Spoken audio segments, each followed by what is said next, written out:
Whether you in a car, room, office, or tomb, Byron in the morning got the. Alrighty, y'all, back on another episode, Fantasy Week 2 update with your boy D. Schwa. Schwa, how's it going over there, my guy? Lost this week, so not great, but just back at it. Another week, got to get a win. Starts with a bad game tonight. Back to the drawing board, coach, huh? Yep, I heard you took an L as well this week. I took an L. I did take an L, but like what they call those, a moral victory. That's how I felt. I scored 142, lost to a guy scored 150, and his team's probably the best team in the league. So I felt like my boys played hard. You contended. I contended. I like made it that. a lot closer than he expected for sure. And that's good. And that's good. Aaron Jones, I appreciate you. Yeah, I scored in the lower half of my league this week, so not a great sign. It's also one of those weeks where I switch out Claypool for one of my receivers, I win by 1 or 5. I switch out Derek Carr, put him in for Tannehill, I win. So it's okay. You got to make the right decisions. It's a long season. Like you said, back to the drawing board. See, that's why I feel kind of good. I played the perfect lineup. Great call on T. Higgins, Clyde Edwards. Another week. We'll get into that shortly. But I played a bang up week 2, and I'm excited for week 3. But I want to talk about some top performers that we had in fantasy this week. Man, you got to start with Derrick Henry. You got to start with the best running back in football, right? You have to. I don't think you can go anywhere else. How many yards did he have in the first half? Like 35, 50? Like 30. He was very slow in the first half. Yeah. I had Derrick Henry fans were definitely getting worried. Like, man, he's having a cold day. And then the king came alive. I love that he's that big and he breaks 60-yard touchdowns like they're nothing. We've seen him go for 97. You shouldn't be able to do that. No, you should not be able to go for 97. He got 44 fantasy points in my league. Yep. And we got to talk about 182 yards, 3 touchdowns. Got to talk about the Bucks. He's getting better. I truly think he's getting better. We're going to see the first real test, the Rams, this Sunday. Going to be a hell of a game. Should have been Sunday night. Yes, Mike Evans fantasy owners are definitely happy. Mike Evans came alive this week. Yes. Godwin looked good as well for them. Another fantasy breakout we had is the Green Bay Packers offense woke up. Aaron Rodgers had a day. Aaron Jones. It was the Lions. Let's pump the brakes a little bit and let's see what they do because they are playing Sunday night against the Niners. Pretty good defense. I'm excited for that matchup. I think Devontae Adams might show out because he's been there, but you haven't had the breakout. You had the Aaron Jones breakout. I think we're getting the Devontae Adams breakout. Okay.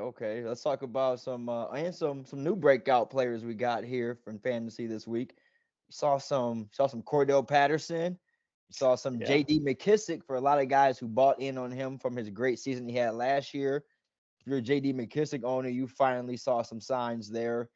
And if you're an Ezekiel Elliott owner, I don't know if you love the amount of action that Tony Pollard got last week. If you're a Zeke owner, you have to be a little concerned with the amount of action that Tony Pollard, right? And but if the offense can really get going, if Zeke can get his legs underneath them, they could be like Chubb and Hunt. You have no problem playing either of those guys. Zeke was 8th in scoring as far as running backs last week as well. He's still going to get the goal line carries. Pollard's going to be obviously used more in the pass game. So you really got to play the matchups. And if you have both, I wouldn't start them both yet. But if that's where you're at, or you come up to a bye week and you need a flex play, Pollard could be a good flex play. Just like some of the breakout performers we were going to talk about, Ronda Moore, KJ Osborn, big time threats. And those are guys you could look at just throwing the flex. Maybe they catch lightning in a bottle. I was going to say, those receivers, they're moving right on to the next position. Yeah, so definitely some big weeks, like you just said. Those two guys and Cortland Sutton filled in for Jared Jeudy. How confident are you moving forward with some of those receivers? Osborn, a guy who is probably a waiver wire acquisition this week. Yeah. How are you taking that risk right now, or is some of the Osborn keeping up?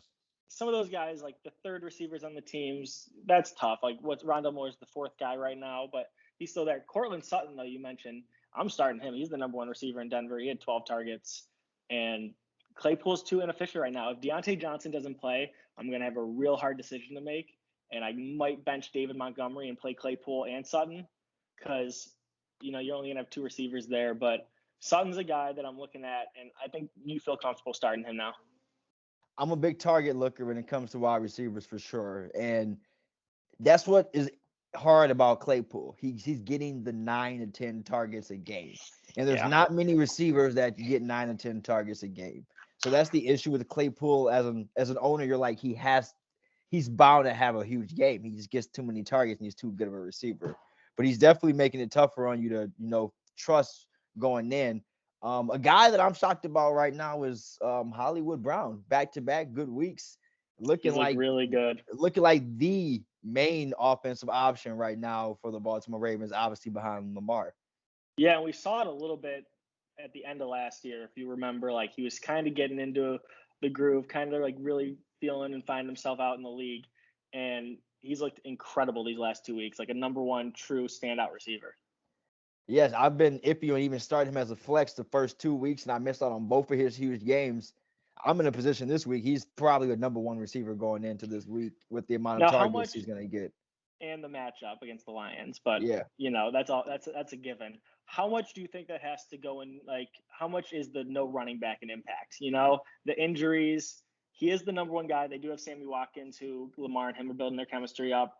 They still have Duvernay and some other guys. Mark Andrews is there, but I think it's really the running back. They're not able to do as much as they want in the running game. Lamar's taken on, a big burden, and he's been good with his arm. The jump pass was awesome. Yeah, they want to keep as much as Lamar's it's a top skill set is his running ability. They definitely want to still limit, ensure that as much as they can. So they're definitely letting him, you got to fling it when you don't have as many running backs. And this is not some easy running back system. So a lot of the new guys who they've taken on, they don't even know the system yet. Guys like Le'Veon Bell can't even touch the field yet. Freeman, because they don't know this offense. This is not some easy turnaround and handoff offense. There's a lot of stuff going on. So you can't run wild as 40 times a game. So I think you're in a position as a coach to make Lamar throw it more. And, man, Hollywood has stepped up. Iffy on the Mark Andrews owners where I'm at, I thought he'd be a top 3-4 tight end going into the season. Hasn't really given us anything to show yet, kind of like Gesicki in Miami. What's up with the tight end position this year? We always knew it's so top loaded.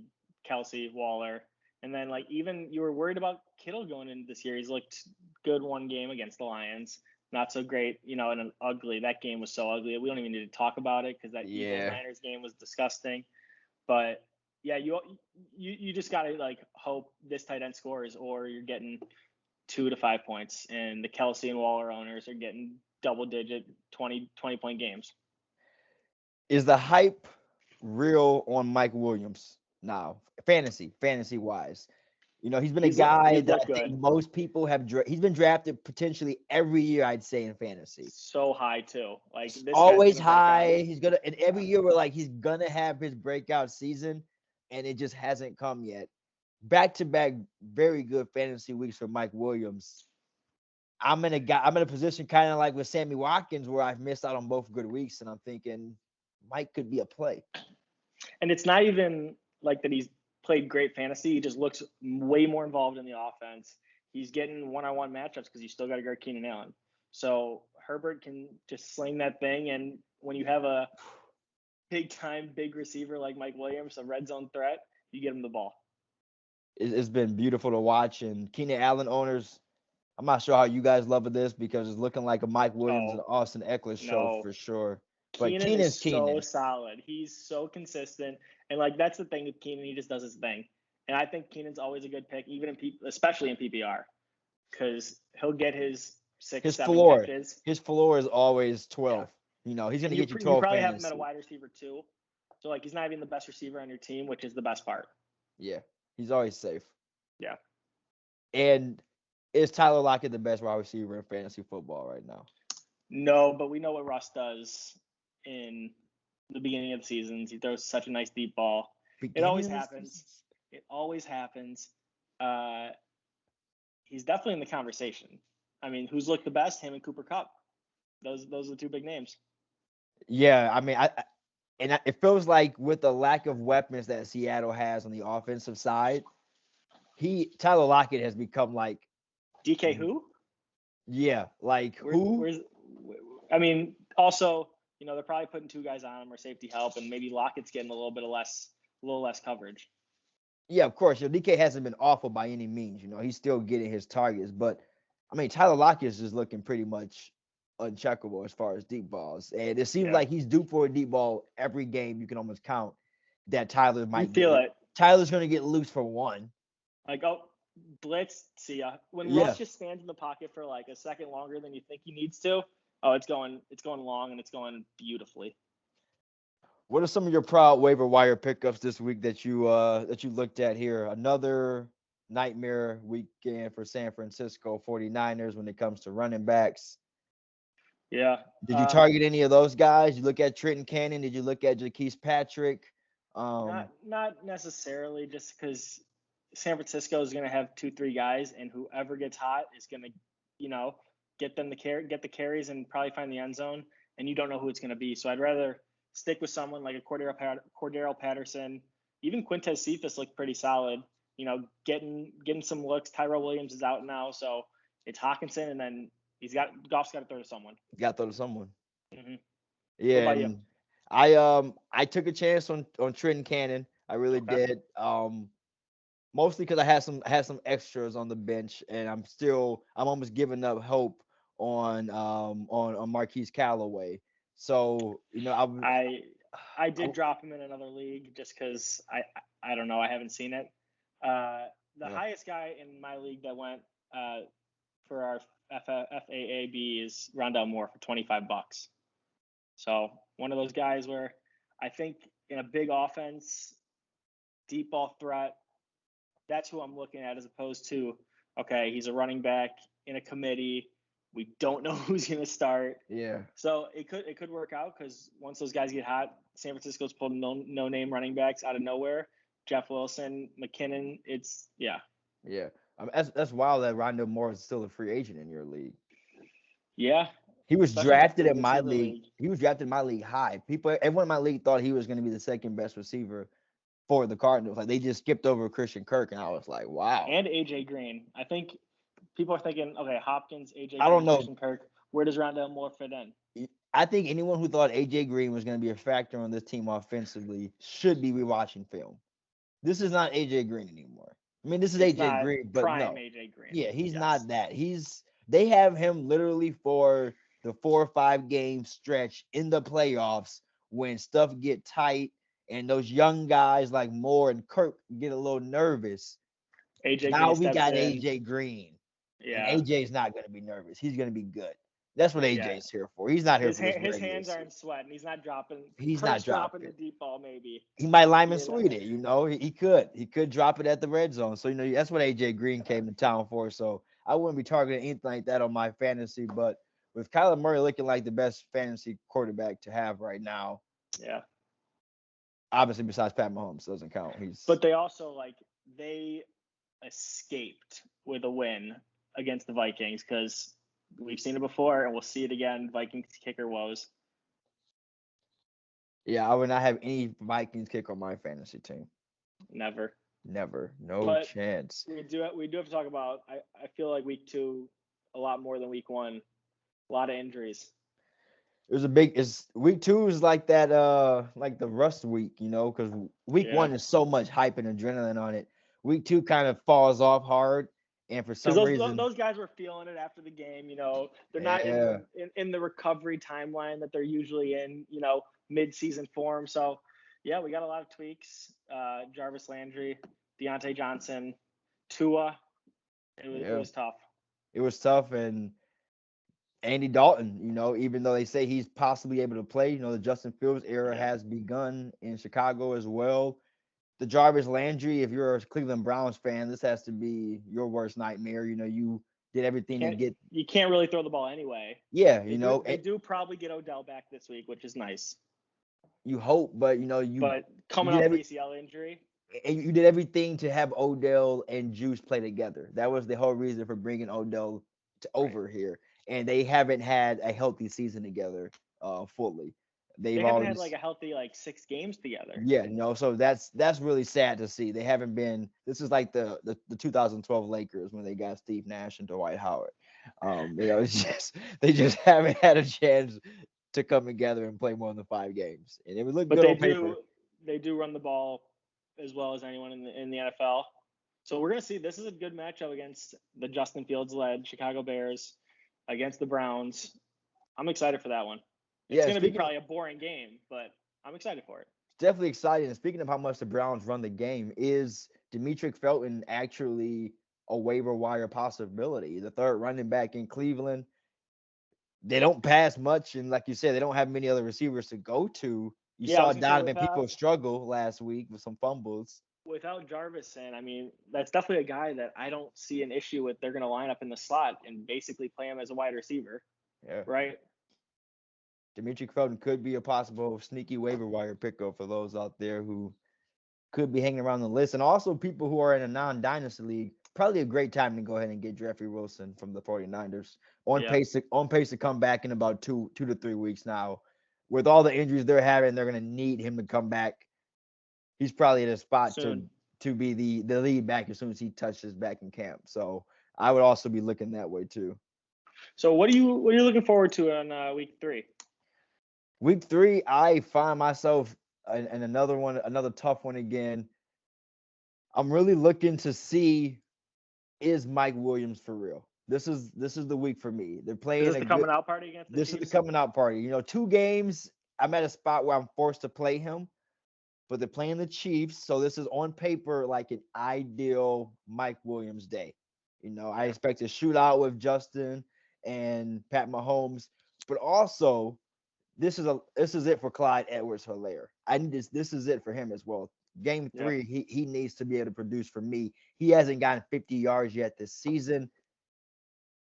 After this, I have to look at, what can I trade him for, hoping that someone has hope for him still. Ooh, yeah. But I don't know if you're gonna get much. You need a big game to be able to get something. Yeah, but you just can't cut a number 1 running back, But he's about to find himself ice cold next to coach On the bench. Yeah, Come take a seat, kid. next to Ronald Jones. All right, that's what he's about to be sitting next to. So It's same here though. I'm looking at my running backs: Najee Harris, Jonathan Taylor.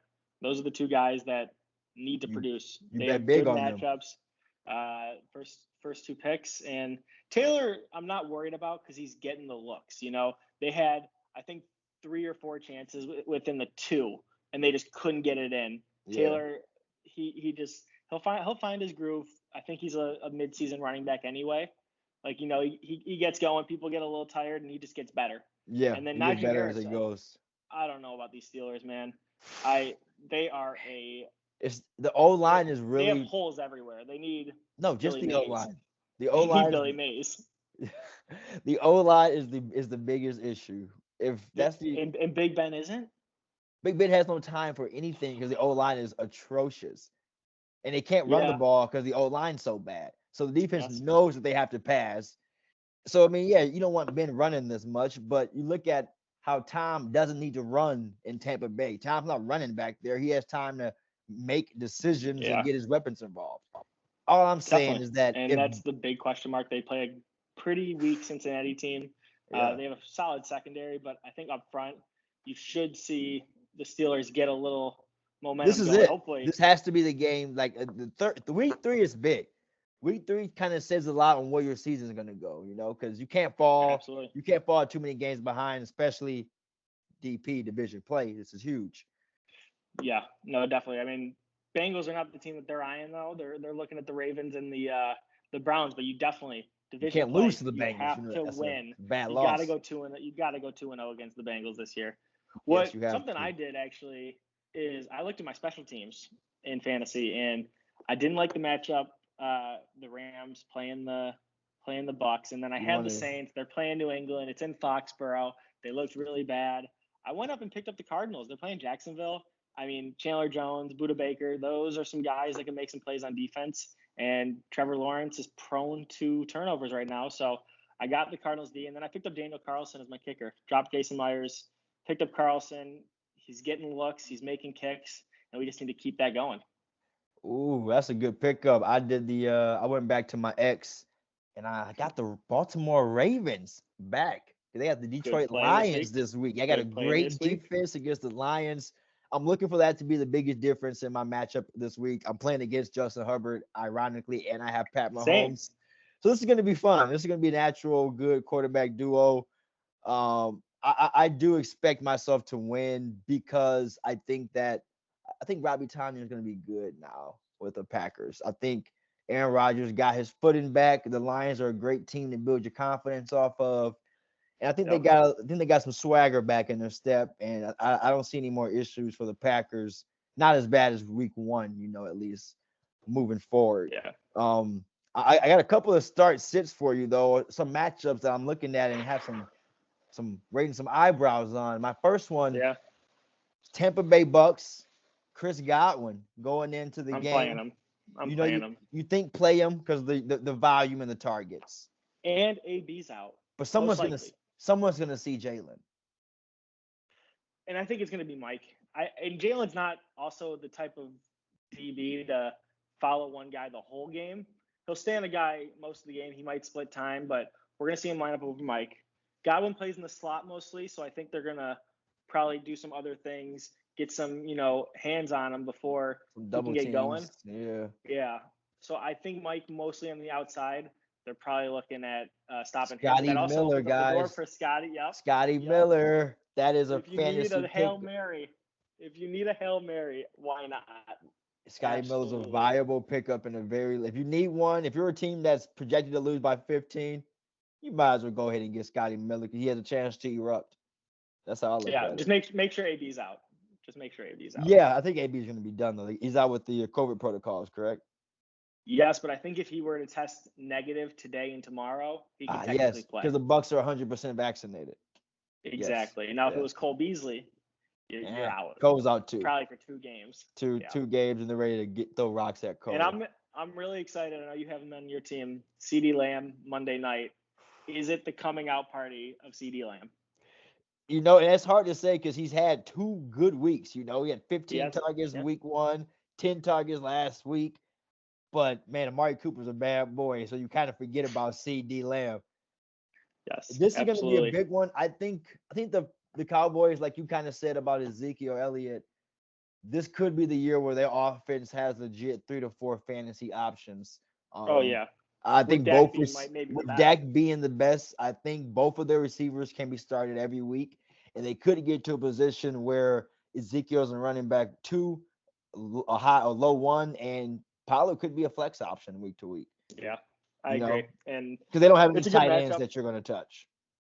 No, you don't want Jarwin or whoever the other guy is, but it's a good matchup. Philly's not known for, being great. They have Slay out there, but I like Dallas this week. I think they're going to put up some points, and we saw Philly struggle to put up points last Sunday. So going to be a good game. David Montgomery against the Browns is a little scary.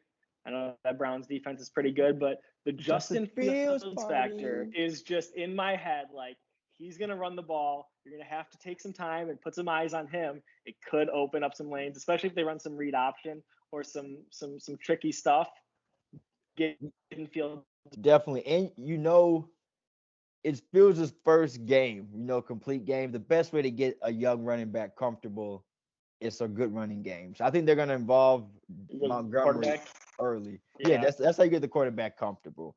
You got a good running game. Running game's going good. He feels a lot better. I think Montgomery has a big game against Cleveland. Yeah, we'll see if Allen Robinson can. I know he dropped a bunny last Sunday, but he should be able to get going. So that's a guy I'm looking at. And then, some other guys that I'm looking here on the waiver wire that, if you're in a deep league or a home run threat, Mecole Hardman, the Chiefs look pretty solid. Sammy Watkins is going to get better as the season goes on, and he can practice a little bit more with Lamar. We already talked about KJ Osborn, and that's like it. It's pretty thin out there. But so Cleats of the week is going to be Tyler Lockett with his Waffle House cleats. Shout out to his hometown. Scored a beautiful touchdown and had like 25 plus fantasy points in these beautiful pink cleats. So shout out to Tyler Lockett for Cleats of the week. Schwartz picked that winner there. tough matchup with Deshaun Jackson as a runner-up, but gotta love a good story, right? Have to need a good story. So I don't know. It's close to the projections. I'm gonna lose by 2 points unless I play Derek Carr. Then I'm projected to tie or lose by like 0.2 points. I'll probably go back and forth on that. We'll see what happens with Deontay Johnson, if I need to play Claypool or not. I'm leaning Sutton right now, and I just hope my guys can go off. You know, I have a good Monday night matchup. I am playing Dak with CeeDee Lamb, so we'll see how it plays out. You got a big week ahead of you, Coach. Some tough matchups and tough decisions to make. Hopefully, we both show up 2-1 next week. And thank you for your time, man. We need a W this week, though. Thank you for having me, Myron. And make sure everyone go checks out Myron's new website, officially launched. Looks beautiful. Shout out Evan on the drawings. Man, Evan killed it, didn't he? Fire. Evan oh my God. It. Shout out. And but no, Evan Liam, man. Let's get some fantasy wins this weekend. Yes, man, we need it. Peace. With Boston. Now that Kobe retired, I'm taking Kobe for office. Also accepting NBA checks. I'm taking office from Detroit right to the big leagues, the big screen where we prove that we on big things. I'm doing